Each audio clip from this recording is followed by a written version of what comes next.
My channel. അപ്പോൾ നമ്മൾ ഇന്നിവിടെ ഉണ്ടാക്കാൻ പോകുന്നത് ഉന്നക്കായയാണ്, മലബാറുകാരുടെ സ്പെഷ്യൽ ഡിഷായിട്ടുള്ള ഉന്നക്കായ. അപ്പോൾ നമുക്കത് എങ്ങനെ ഉണ്ടാക്കാൻ നോക്കാം. അതിലേക്ക് വേണ്ട സാധനങ്ങൾ അണ്ടിപ്പരിപ്പ്, മുന്തിരി, പിന്നെ 2 ഏലക്ക, തേങ്ങ, പഞ്ചസാര, നെയ്യ്, പിന്നെ പഴം. അപ്പോൾ നമുക്കിത് എങ്ങനെ ഉണ്ടാക്കാൻ നോക്കാം അല്ലേ. അപ്പോൾ അതിലേക്ക് പോകുന്നതിന് മുന്നേ നിങ്ങൾ എൻ്റെ ഈ ചാനൽ ആദ്യമായിട്ടാണ് കാണുന്നതെങ്കിൽ സബ്സ്ക്രൈബ് ചെയ്ത് തൊട്ടപ്പുറത്ത് കാണുന്ന ബെൽ ബട്ടൺ ഒന്ന് ക്ലിക്ക് ചെയ്യണം. എന്നാലേ ഞാൻ പുതിയ വീഡിയോസ് ഇടുമ്പോൾ നിങ്ങൾക്ക് നോട്ടിഫിക്കേഷൻ കിട്ടും, മിസ് ചെയ്യാതെ കാണാനേ പറ്റുള്ളൂ. അപ്പോൾ നമുക്ക് നേരെ അതിലേക്ക് പോകാം.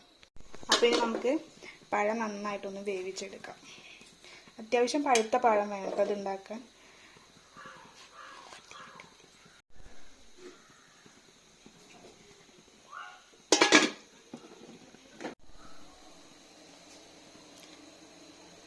അപ്പം നമുക്ക് നമ്മുടെ പഴമാകുമ്പോഴേക്കും ഇതിലേക്കുള്ള ഫില്ലിങ് റെഡിയാക്കാം. അപ്പം നമുക്ക് ആദ്യം നെയ്യ് ഒഴിച്ചു കൊടുക്കാം, ആവശ്യത്തിനുള്ള നെയ്യ് ഒഴിച്ചു കൊടുക്കാം.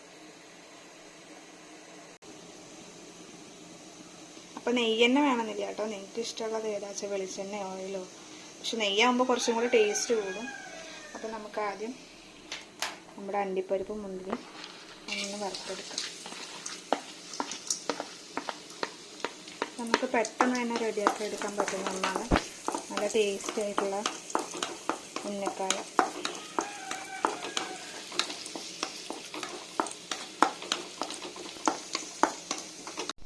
അപ്പോൾ നമ്മുടെ അണ്ടിപ്പരിപ്പും മുന്തിരിയും റെഡി ആയിട്ടുണ്ട്. നമുക്ക് തേങ്ങ ഇട്ട് കൊടുത്തായിരിക്കും. ഞാനിപ്പോൾ ഒരു അരമുറി തേങ്ങയാണ് എടുക്കുന്നത്.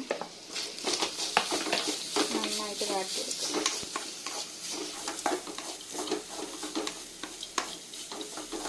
ഇതൊന്ന് വാടി വരുമ്പോൾ നമുക്കിതിലേക്ക് പഞ്ചസാര ഇട്ട് കൊടുക്കാം.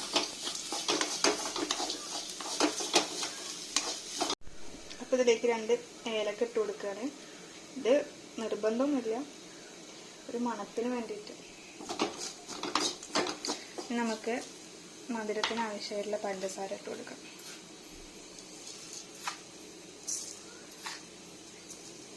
ഞാനിപ്പോൾ ഒരു 3.5 ടീസ്പൂണാണ് ഇട്ട് വെക്കുന്നത്. നിങ്ങളുടെ മധുരത്തിന് ആവശ്യമായിട്ടുള്ള എങ്ങനെയാ വെച്ചാൽ കൊടുക്കാം.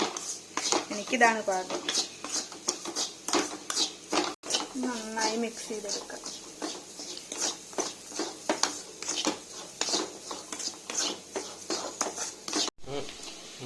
അപ്പോൾ നമ്മുടെ പഴത്തിൻ്റെ ഉള്ളിലേക്ക് വയ്ക്കാനുള്ള ഫില്ലിങ് റെഡി ആയിട്ടുണ്ട്. പിന്നെ നമുക്ക് പഴം എന്തായി നോക്കാം. ഞാൻ ഫ്ലെയിം ഓഫ് ചെയ്യണേ. നമ്മുടെ പഴം എന്തായി നോക്കാം. പഴം നന്നായി വെന്തിട്ടുണ്ട്.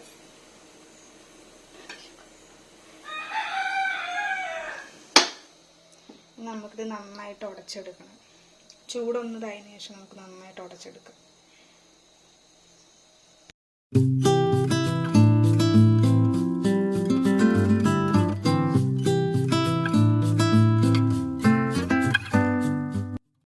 നന്നായിട്ട് ഉടച്ചെടുക്കുക. ഈ ചൂടിൽ തന്നെ ആകുമ്പോൾ നന്നായിട്ട് ഉടഞ്ഞു കിട്ടും നമുക്ക്. അപ്പം നല്ലപോലെ ഉടച്ചെടുക്കാം. ഇതാ നന്നായിട്ട് ഉടഞ്ഞു കിട്ടിയിട്ടുണ്ട്. നമുക്കിത് അപ്പം ഇത് നമുക്ക് ചെറിയ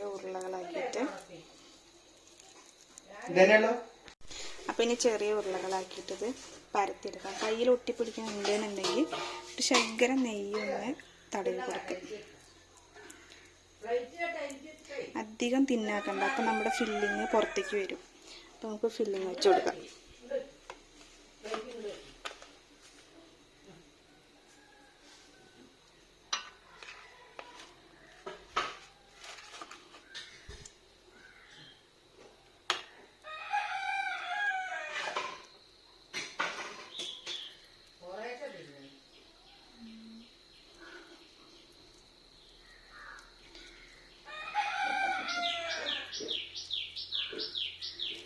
അപ്പം നമുക്കിനി എല്ലാം ഇതുപോലെ ഉണ്ടാക്കിയെടുക്കാം.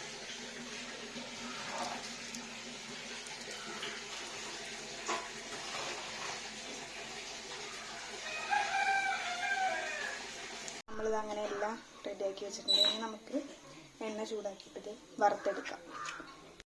നമുക്ക് ആവശ്യത്തിനുള്ള എണ്ണ ഒഴിച്ചു കൊടുക്കാം.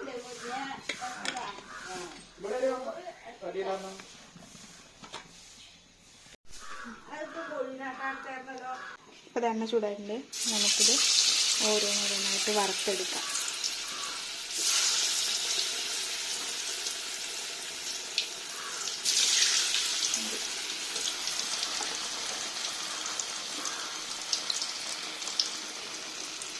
നമുക്കിത് നന്നായിട്ട് വറുത്തെടുക്കാം.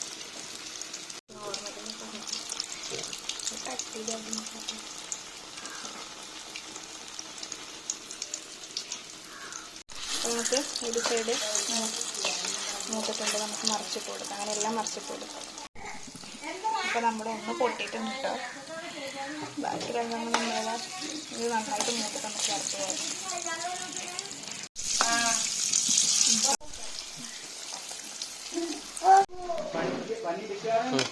ഇത് വറുത്തിട്ട് കോരാൻ നമുക്ക്. അപ്പോൾ അതാ നമ്മുടെ ഉന്നക്കായ റെഡി ആയിട്ടുണ്ട്. അപ്പോൾ എല്ലാവരും ഇത് ട്രൈ ചെയ്ത് നോക്കുക. അപ്പോൾ നമുക്ക് അടുത്ത വീഡിയോയിൽ കാണാം. ബൈ.